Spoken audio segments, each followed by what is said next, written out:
नमस्कार मित्रों, जय सिया राम। आज बात करेंगे चाइना की। चाइना के होंगे 4 टुकड़े और कब होंगे, ये यूएसए की जो इंटेलिजेंस की रिपोर्ट अभी बाहर निकली उसके अंदर टाइम दिया गया है कि चाइना के टुकड़े कब होने वाले हैं और रीजंस क्या हैं और भारत का क्या होगा, ये भी उसकी रिपोर्ट के अंदर है। अमेरिका के जो टॉप बैंकर्स हैं, उनके जो इन्वेस्टमेंट फर्म्स हैं, उन्होंने भी वार्निंग देनी शुरू कर दी।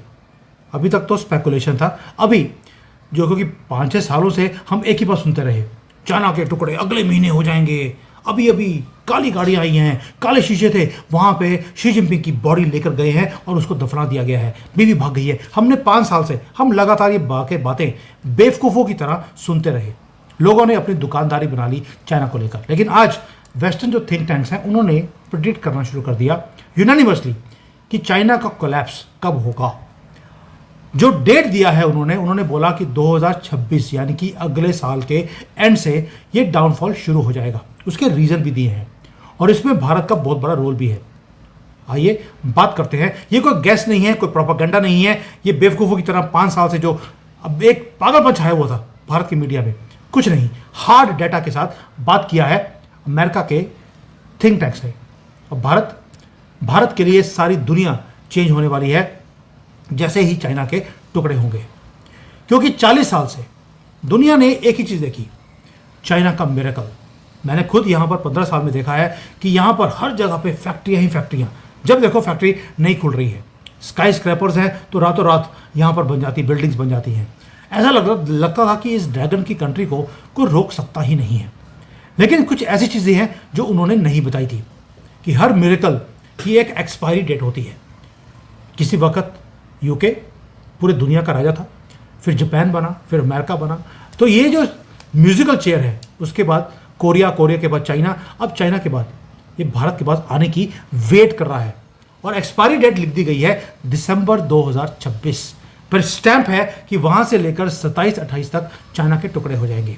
अब क्यों होंगे, इसके पीछे एक तो जो डोनाल्ड ट्रंप कर रहे हैं, his first target is China, कि चाइना की जो ये कंट्री है इसको टुकड़े करने हैं जैसे यूएसएसआर के किए थे, ताकि चाइना वीक हो जाए यूएसएसआर की तरह। उसके बाद ये आपस में लड़ते रहे। ये ब्रिटिशर्स का, ये वेस्टर्न जो ये सिविलाइजेशन है, इनकी पॉलिसी ही हमेशा रही है कि जो भी इनके सामने खड़ा हुआ उसको इन्होंने काट कर फेंक दिया।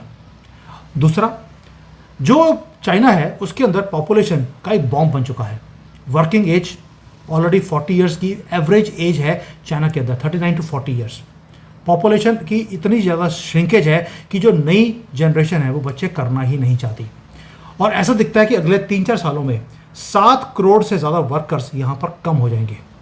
क्योंकि 7 करोड़ कितने हैं, आप समझ लीजिए कि ऑलमोस्ट थाईलैंड जैसी जो कंट्री है उसकी पॉपुलेशन के बराबर इनकी पॉपुलेशन कम हो रही है। बर्थ रेट्स कोलैप्स हो रहे हैं, और इसलिए हो रहे हैं बिकॉज ये बच्चे पैदा करके अफोर्ड नहीं कर सकते। That's why they don't want it. Result ये है कि जो रिटायरीज हैं वो ज़्यादा हो गए हैं, गवर्नमेंट को पेंशन देनी पड़ती है और कमाने वाले लोग बहुत कम हैं। आपको याद होगा कोविड जब पहला आया था उसके अंदर सबसे ज़्यादा इफेक्ट 60 साल से ऊपर लोगों को हुआ था। क्यों? ताकि उनको पेंशन देनी ही ना पड़े, और करोड़ों लोग यहाँ पर पेंशन वाले मारे गए। मैंने ये नहीं कह रहा हूँ मार दिए गए, मारे गए उस कोविड के अंदर। ये भगवान की लीला थी शायद। अब कोई भी इकॉनमी बूढ़े लोगों के ऊपर सर्वाइव नहीं कर सकती, आपको वर्किंग क्लास चाहिए। भारत को देखिए, हर साल 1 करोड़ वर्कर ऐड होता है हमारे कंट्री में। हमारी एवरेज एज 28 ईयर्स है और चाइना की ऑलमोस्ट 40, यानी कि चाइना बूढ़ा हो रहा है और भारत जवान भी है और राइज भी कर रहा है। दूसरा, आपको बताने की ज़रूरत नहीं है, जो डेट है चाइना के ऊपर बहुत ज़्यादा है। डेट को और बढ़ाने के लिए डोनाल्ड ट्रंप की जो पॉलिसीज़ हैं वो ये हैं कि इनकी इनकम आती है चाइना की थ्रू एक्सपोर्ट्स, उस एक्सपोर्ट्स को ही बंद कर दिया जाए। अगर एक्सपोर्ट्स बंद होंगी तो इनका जो डेट है वो और बढ़ता जाएगा, इट विल बिकम अनसस्टेनेबल, और ये चाइना के लिए सुसाइड होने वाला है। ऑलरेडी यहाँ पर इतने बुरा हाल है इंडस्ट्री का, जैसे जैसे डोनाल्ड ट्रंप इनके ऊपर टैक्स लगाते जा रहे हैं, टैरिफ लगाते जा रहे हैं, उतना फैक्ट्रीज यहाँ पर जल्दी से बंद भी हो रही हैं, और चाइना और चाइनीज़ गवर्नमेंट इनको प्रोटेक्ट नहीं कर पा रही। ऊपर से जो लोकल गवर्नमेंट्स हैं उनका डेट बढ़ता जा रहा है, वो बैंकरप्ट होती जा रही हैं, वो बोरो कर रहे हैं पैसा सेंट्रल गवर्नमेंट से, और उसका इंटरेस्ट भी ये सर्विस नहीं कर पा रहे। ऊपर से आपको मालूम है कि रियल एस्टेट की इनकी बैकबोन थी। जैसे जैसे इंडस्ट्री बंद हो रही है वैसे लोग अब घर खरीदना बंद कर दिया, रियल एस्टेट का भट्टा बैठ गया। जब रियल एस्टेट बंद होगा तो होगा क्या, लोगों की जो किस्तें हैं वो नहीं जाएंगी तो बैंक्स भी डिफॉल्ट करेंगे। और यही सारी चीज़ें हैं जिसके कारण चाइना को ट्रैप कर दिया गया है डोनाल्ड ट्रंप की तरफ से। चाइना खुद भी ट्रैप था, इनको लगता था कहीं ना कहीं हम रास्ता निकाल लेंगे। लेकिन जो पीक था चाइना का भी, जहां पर 8%, 10%, 15% की जीडीपी राइज कर रही थी हर साल, वो नहीं हो रही, जिसके कारण इनकम बंद हो गई है। ऊपर से डोनाल्ड ट्रंप ने एक ऐसा पंगा लिया है कि इनकी जो ग्रोथ है वो माइनस में चली गई। डोनाल्ड ट्रंप चाइना को बर्बाद नहीं करना चाहता, वो चाहता है ये वीक हो जाए, ये टुकड़े हो जाए और उसके बाद अमेरिका को सर्व करते रहे। और जो चाइना के पीक का टाइम था उसको फिनिश करने के लिए ये टैरिफ लगाए जा रहे हैं। मैं ऐसे ही नहीं बोलता हूं कि टारगेट भारत था ही नहीं, कभी वो चाइना था। अब जो 2026 का एंड और 2027 की जो बातें बोली जा रही हैं वो इसलिए है कि चाइना की जो ग्रोथ है अब 0%, 1% पे राइज करेगा, which is much much lower than global average, even lower than India. India तो 7%, 8% पे राइज कर रहा है और चाइना 1-2% पर। और जो इकोनॉमिस्ट हैं वो बोलते हैं कि ये फेलियर का या बैंकरप्सी का ये निशाना होता है कि जहां पर एक कंट्री स्टैग्नेट हो जाती है, वो राइज नहीं कर पाती।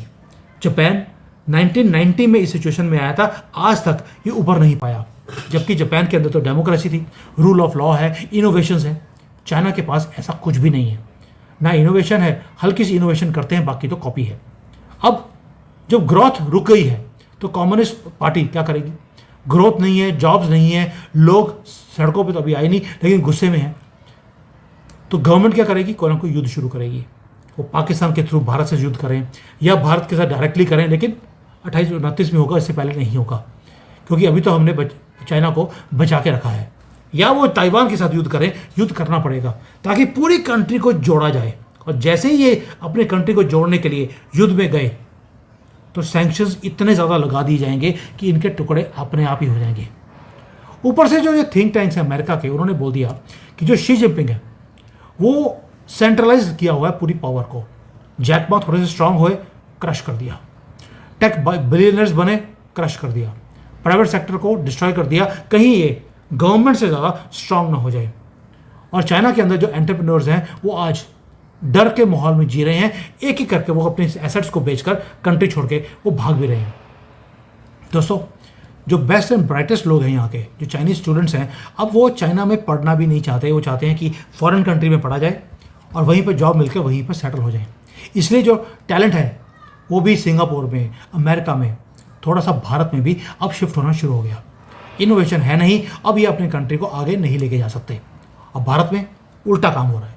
मोदी जी स्टार्टअप्स हैं तो दुनिया के सबसे ज़्यादा स्टार्टअप्स हमने बनाने शुरू कर दिए।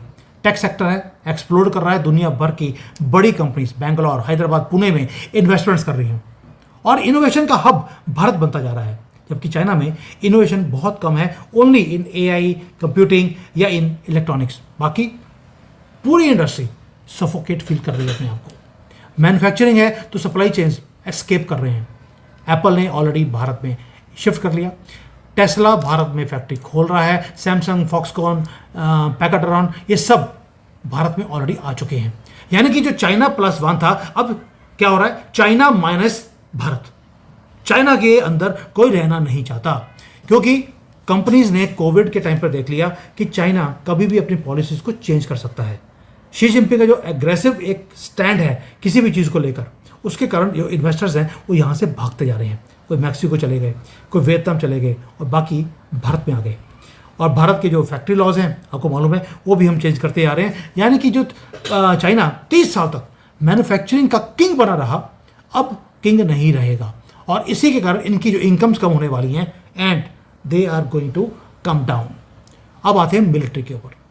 जो मिलिट्री है उसके अंदर भी इतनी ज़्यादा खलबली है कि जो चाइना के डिफेंस मिनिस्टर हैं वैनिश हो गए, रॉकेट फोर्स बनाई थी उनके कमांडर्स डिसअपेयर हो गए, और जो जनरल्स हैं उनके ऊपर शी जिनपिंग को खुद ही विश्वास नहीं है। हर एक दूसरे महीने इनके जनरल्स को जेल कर दी जाती है। That means the president of the country is not trusting their own military. इसीलिए ये जो प्रॉब्लम्स है, इसके जो केओस है, इसको अब CIA और जो डीप स्टेट है उसको यूज़ कर रहा है। आर्मी के लोगों को बोला जाता है कि शी जिनपिंग को निकालो, आपको हम प्रेसिडेंट बना देंगे। वैसे ही जैसे राहुल गांधी को बोल दिया मोदी को हटा दो, तुम्हें प्रधानमंत्री बना देंगे, वो लगा है दिन रात एक ही काम, मोदी को हटाओ। जेन जी को बोलता है भाई सड़कों पे आ जाओ, आग लगा दो, मोदी को काट के मार दो, उसके बाद एक बार मुझे प्रधानमंत्री बना दिया तो मैं सूरज इधर की बजाय उधर से निकाल दूंगा, यानी कि एक हिंदू कंट्री को इस्लामिक बना दूंगा, उसके बाद तो अंधेरा ही अंधेरा है। दोस्तों इसलिए बोल रहा हूं कि ये मोमेंट है भारत का, जहां पर भारत को अब इस इंफॉर्मेशन का यूज करना चाहिए। ग्लोबल ब्लैकलैश ऑलरेडी चाइना की तरफ है। ऑलरेडी आप देखिए Japan, Australia, Philippines, south Korea, Bharat, ये सारे वो कंट्रीज हैं जो चाइना से दुखी हैं।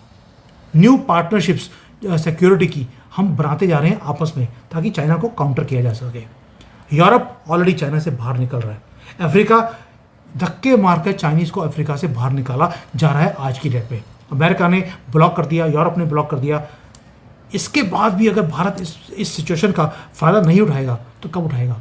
क्योंकि भारत एक नेचुरल लीडर है, डेमोक्रेटिक है हम लोग, स्टेबल गवर्नमेंट है, ग्रोइंग है, यंग है, हर वो चीज़ है हमारे पास जो चाइना के पास नहीं है।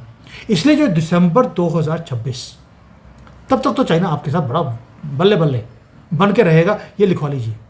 उसके बाद जब इनकी डेट बॉम्ब एक्सप्लोड कर जाएगा, डेमोग्राफी जो है इरिवर्सिबल है, वो इससे बाहर निकल नहीं सकते, ग्रोथ मॉडल ऑलरेडी फेल हो चुका होगा कंप्लीटली, फिर इसके जो थिंक टैंक्स हैं वो बोलते हैं फिर टैंक बाहर निकलेंगे, वो जाएंगे ताइवान की तरफ या भारत की तरफ 2026 के बाद।